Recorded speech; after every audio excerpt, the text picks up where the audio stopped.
After Sandra Bland made headlines after being found hanging from a jail cell, now there are more and more stories involving women of color who are found dead in either a holding cell or a jail cell or in custody.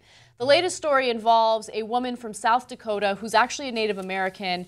On July 6th, the death of Sarah Lee Circle Bear of South Dakota did make headlines, although it hasn't gotten as much press attention as other stories. Apparently, she had been arrested because of issues with her bond.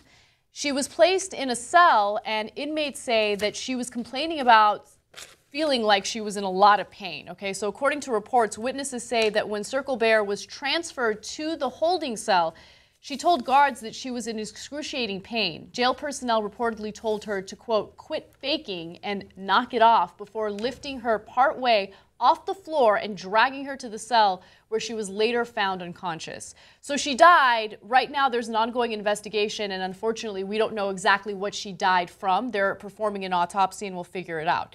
But here's the thing, if you are an inmate or if you have an inmate who's complaining about being in excruciating pain, it is your responsibility and obligation to make sure that she's okay or that he's okay, whoever the person is, okay? We're supposed to have constitutional protections against cruel and unusual punishment, and this falls under that category. But they don't view them as the same as them. If let's say it was their wife who was saying, oh my God, I'm in a lot of pain, what would they do? They'd panic, right? They'd put on the sirens, get her to the hospital right away.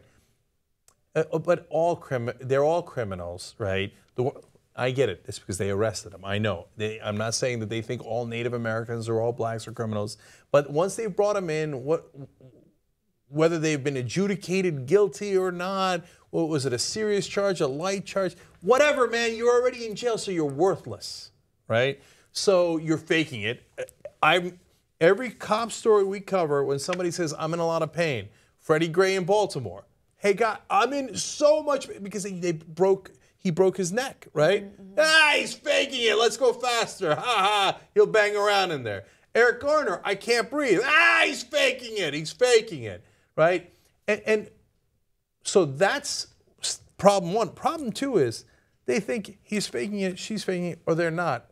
Who cares? It's not that important. It's not important, and let's say something does go wrong, we don't have to worry about any consequences.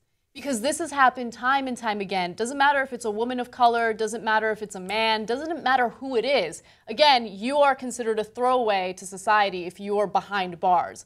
But when you look at the statistics, America, first of all, incarcerates more people than any other country in the world. And part of the reason why is because we love to criminalize nonviolent people. They're caught with drugs, they're not paying child support, whatever it is, something nonviolent, we lock them away and we treat them as if they're all murderers and rapists. It's ridiculous.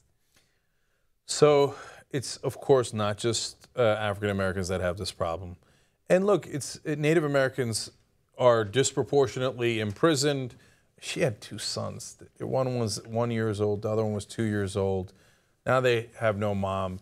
But it's all of us. It's the powerless who are disposable, who are put in a jail cell, and if something goes wrong in that cell, good luck to you. You know, you feel despondent, don't care. You can't breathe, don't care. You have a serious medical problem, don't care. Your life doesn't matter, it's disposable. That's the attitude and that's the culture we've got to change, and we have to change it right now.